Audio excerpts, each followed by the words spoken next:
अधिकारी त्याला उपस्थित होते, त्यांनी सांगितलेलं आहे आणि त्या विभागाचा हा विषय आणि दुसरा मानधनाचा विषय जो केला तो ऑलरेडी फायनान्स आणि मुख्यमंत्री साहेबांकडे गेलेला. आता तिकडून त्याच्यात काही सूचना अशा झाल्यात की भाई ज्यांचं दिव्यांग पर्सेंटेज असेल त्या पर्सेंटेजमध्ये करावा अशा काही सूचना आलेल्या आहेत. त्याच्यामुळे नक्कीच त्याच्यामध्ये पूर्णपणे लक्ष आणि जर अधिकारी कोणी करत नसेल तर नक्कीच त्यांच्यावर आम्ही कारवाई करू.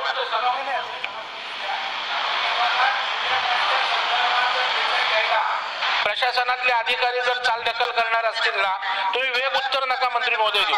सरकार जरी आपलं असले तुमची काळजी घेतो आपण, सरकार जे घेतोय मंत्री निर्णय घेतात, मुख्यमंत्री घेतात आणि जर त्या ठिकाणी ते सचिव जे बैठकीला उपस्थित असतील ते कॅज्युअल घेत असतील तर तुम्ही कारवाई केली पाहिजे. चर्चा करून नक्कीच परिणय फुके मी देणार आहे, सर्वांना देणार आहे. अहो त्यांनी हात ताबडतोब वर केला होता. मी आता इथे बसून पण लक्षात पण मी पण लिहून घेतलेत नावक्रमाने देणार आहे. पण मागील अनेक वर्षापासून दिव्यांग बंधूंचं जे संजय गांधी निराधार योजनेच्या माध्यमातून त्यांचं दिव्यांगत्वाचं सर्टिफिकेट किती टक्क्यात असलं तरी सगळ्यांना 1500 रुपये महिना दिला जातो एक मानधन म्हणून.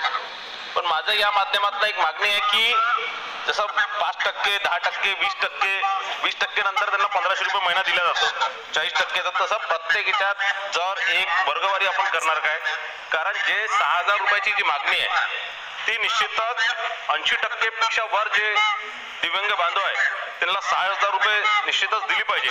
20%च्या वर जे दिव्यांग आहे त्यांना 1500 रुपये, 40%च्या वर आहे त्यांना 3000 रुपये, 60%च्या वर आहे त्यांना 4500 रुपये आणि 80%च्या वर आहे त्यांना 6000 रुपये हे आपण मानधन देणार काय, कारण या संदर्भात त्यांनी मागणी सुद्धा केलेली आहे. आणि दुसरा माझा प्रश्न असा आहे की दिव्यांग कल्याण खात्यात स्वतंत्र आकृतीबंध असावा असे अपेक्षित असून सुद्धा अद्याप आकृतीबंध तयार करण्यात आलेले नाही. याचे काय कारण आहे? शासनाच्या 100 दिवसाच्या कृती आराखड्यात प्रश्न विचारत आहे कर्मचाऱ्यांसाठी आश्वासक प्रगती योजनेची पदोन्नती आणि कार्यालयीन व्यवस्थापन सुधारणा जे अधिकारी कर्मचारी नियुक्त झाले त्या सर्व रिक्त जागा तत्काळ भरणार काय, आणि राज्यातील दिव्यांग युवकांसाठी रोजगारांसाठी युथ फॉर जॉब संस्थेसोबत सामंजस्य करार केलेला आहे, या कराराची तत्काळ अंमलबजावणी आपण करणार काय? हे पहा एक मिनिट, आपण सगळे अनुभवी सदस्य असलो ना तरी जणू काही स्वतःची लक्षवेधी या थाटामध्ये 4-4, 5-5 मिनिटं प्रश्न विचारता ते बरोबर नाही आहे. पण तुमची लक्षवेधी जरी असली ना तरी आता एकदा विचारून झालंय, त्यांनी उत्तर देऊन झाले, त्याच्या पुढचं तुम्ही विचारलं पाहिजे. दुसरं असं की तसं आपल्या नियमानुसार गेलो तर 3च लोकांना बोलायची परवानगी आहे, तरी 7-7, 8-8 लोक हात वर करतात, तुमचा तो अधिकार आहे. पण त्याच्यानंतर 3 किंवा 4 लोकांना मी बोलायला देणार एकूण मिळून, हे लक्षात घ्या. तुम्ही वाईट वाटून घेऊ नका, पुढचंही कामकाज आहे. ठीक आहे, बोला. सभापती महोदय, सन्मान्य सदस्य परिणय फुके यांनी विचारल्याप्रमाणे आज मला सांगायला होतं की आमच्याकडे जवळजवळ 56 पदं आज मंजूर आहेत आणि त्यापैकी आम्ही 33 पदं भरलेली आहेत आणि आउटसोर्सिंग मध्ये पण आम्हाला 11 पदं मंजूर केली होती, त्याच्यातली 7 पदं म्हणजे ओव्हरऑल 40 पदं आम्ही त्यामध्ये ऑलरेडी नियुक्त केलेले आहेत. तर नमस्कार बांधवांनो, मी देवानंद गव्हांदे स्वागत करतो आपल्या लाडके यूट्यूब चॅनलवर, ज्याचं नाव आहे टेक्निकल मराठाजी. संजय गांधी निराधार योजनेमधील दिव्यांग बांधवांसाठी ही अतिशय महत्त्वाची व्हिडिओ राहणार आहे. बघा, दिव्यांग अनुदान वाढ जी होणार आहे ती कशा प्रकारे होणार आहे. बघा, या अगोदरसुद्धा मी व्हिडिओमध्ये तुम्हाला सांगितलेलं आहे काही व्हिडिओमध्ये की दिव्यांगांची जी वाढ आहे ही पूर्णतः 6000 रुपये त्यांना मिळणार नाही आहे, कारण की यामध्ये सरकारचं सुरुवातपासूनच थोडंफार डामाडोल काम दिसत होतं. कारण की आम्ही करू, आणि बावनकुळे सर यांनी सुद्धा सांगितलेलं होतं की शासन कशा प्रकारे हे जे अनुदान वाढ आहे ही बजेटमध्ये आणणार आहे, त्यानुसारच ती अनुदान वाढ ठरवल्या जाणार आहे. आपल्या बजेटमध्ये बसते का त्या हिशोबानं, आणि तेच आता सध्या होत आहे असं वाटत आहे. आणि बघा, हा एक प्रकारचा अन्याय सर्व दिव्यांग बांधवांवर होत आहे असं मला वाटत आहे. तर बघा, अधिवेशनामध्ये सकारात्मकता जर सरकार दाखवत आहे, अनुदान वाढ तर करत आहे, परंतु कशी करत आहे की 20 वर्गवारीनुसार 20% ज्यांना विकलांगता आहे त्यांना 1500 रुपये, आणि 40% विकलांगता ज्यांना आहे त्यांना 3000 रुपये, 60% विकलांगता ज्यांना आहे त्यांना 4500 रुपये, आणि 80% विकलांगता ज्यांचा असेल, जे दिव्यांग असतील 80%पर्यंत, तर त्यांना 6,000 रुपये अशा प्रकारची अनुदान वाढ या ठिकाणी होणार आहे असं स्पष्ट संकेत दिसत आहेत. आता तुम्ही सर्व काही ऐकलेलं आहे. विधानसभांमध्ये काय झालेलं आहे सर्व काही त्यांनी सांगितलेलं आहे क्लिअर. मंत्र्यांनीसुद्धा सांगितलेलं आहे की सचिव हे ठरवणार आहेत की नेमकं काय होणार आहेत.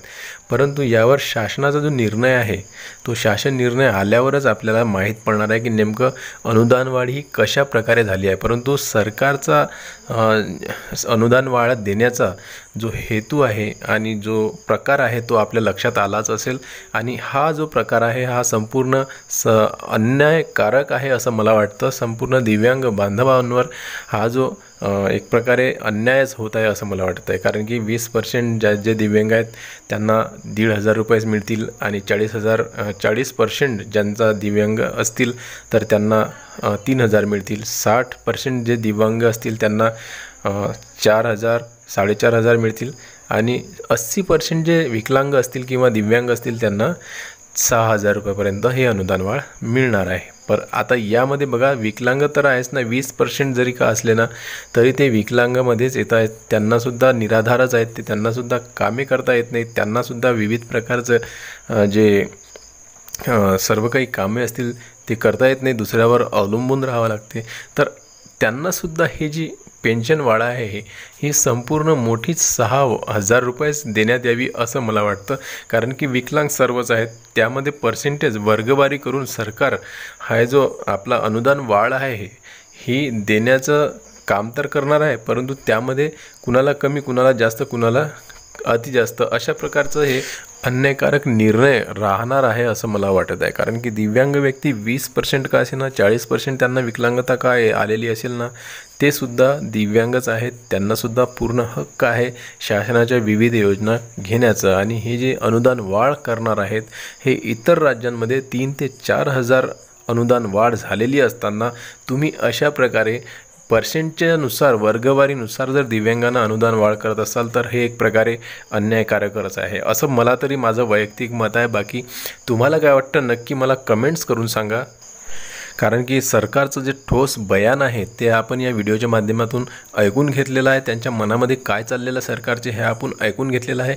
इतर राज्यांमध्ये सर्व दिव्यांगांना एकच प्रकारे अनुदान वाढ मिळत आहे, 4,000 रुपये 3,000 रुपये. मग तुम्ही एकच अनुदान वाढ करा, 4,000 करा किंवा मग 6,000 करा, परंतु सर्वांना एकच रक्कम द्या, 4,000 द्या किंवा मग 6,000 द्या. असं करू नका. कुणाला 1,500, कुणाला 4,000, कुणाला 5,000, कुणाला 6,000 असं करू नका. हा एक त्यांच्यावर मोठा अन्याय होणार आहे. मी मागच्या व्हिडिओमध्ये सुद्धा तुम्हाला सांगितलेलं होतं की सरकार कुणाला 4,000, कुणाला 3,000, कुणाला 5,000 असं देणार का, तर ते आता वस्तुस्थितीमध्ये दिसायला लागत आहे. सरकारचा हेतू तोच आहे की सर्वांना वेगवेगळं अनुदान द्यायचं आणि हे अनुदान देणं म्हटलं म्हणजे एक प्रकारे अन्यायकारकच त्यांच्यावर होणार आहे.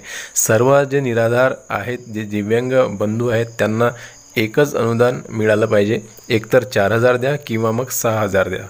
तुमच्या त्यांना 6,000 देणं होत नसेल तर कमीत कमी त्यांना 4,000 अनुदान वाढ तरी द्यायलाच पाहिजे सरकारनं. सर्व दिव्यांग बांधवांना कुणाचीही वर्गीवारी करू नका. 20% का असे ना ते सुद्धा दिव्यांगच आहेत. सर्वांनाच एकच अनुदान वाढ द्या. 4,000 जरी दिली तर तरी सर्वांना सरसकट 4,000 रुपयेच अनुदान वाढ द्या असं मला वाटतं. तुम्हाला काय वाटतं नक्की सांगा. एक गोष्ट मी यामध्ये आणखीन तुम्हाला सांगू इच्छितो की घाबरू पण नका. या जे विधानसभेमध्ये हे जे चर्चासत्र चालू आहे हे ऐकून तुम्हाला घाबरण्याचं काहीही कारण नाही आहे. एक आपल्याला कुठेतरी असं वाटत आहे की आपल्यावर अन्याय होणार नाही आहे. सरकार जे हे ठरवून आलेलं आहे तर ते बच्चूभाऊ कडू हे होऊ देणार नाहीत असं मला वाटतं. कारण की बच्चूभाऊ कडू यांनी स्पष्ट सांगितलेलं होतं त्यांच्या आंदोलनस्थळी की आम्हाला 4,000पेक्षा कमी एक कवडीसुद्धा चालणार नाही. अनुदान वाढ आम्हाला सरसकट 4,000 रुपये लागणार. आमची मागणी तर 6,000 रुपयांची आहे, परंतु तुम्ही 6,000 रुपये जर अनुदान वाढ देत नसाल तर मग आम्हाला कमीत कमी 4,000 रुपये अनुदान वाढ मिळाली पाहिजे. त्यापेक्षा कमी आम्ही काहीही घेणार नाही असं स्पष्ट संकेत त्यांनी दिलेले होते. आणि जर तुम्ही 4,000पेक्षा कमी अनुदान देण्याचं ठरवलं तर मग मात्र आम्ही पुन्हा आंदोलन करणार, हा इशारासुद्धा सरकारला त्यांनी दिलेला होता. तर कुठेतरी असं वाटत आहे की आपल्याला अन्याय होणार नाही, बच्चूभाऊ कडू याच्या विरोधातसुद्धा आवाज उचलतील आणि एक प्रकारे सरकारला आणखीन आपल्या ताकदीने, आपल्या जे आंदोलनाची ताकद आहे त्या ताकदीने दाखवून देतील की आम्हाला सरसकट अनुदान वाढ पाहिजे. तर व्हिडिओ आवडल्यास लाईक करा. भेटूया पुन्हा नवीन एका व्हिडिओमध्ये. तोपर्यंत जय महाराष्ट्र.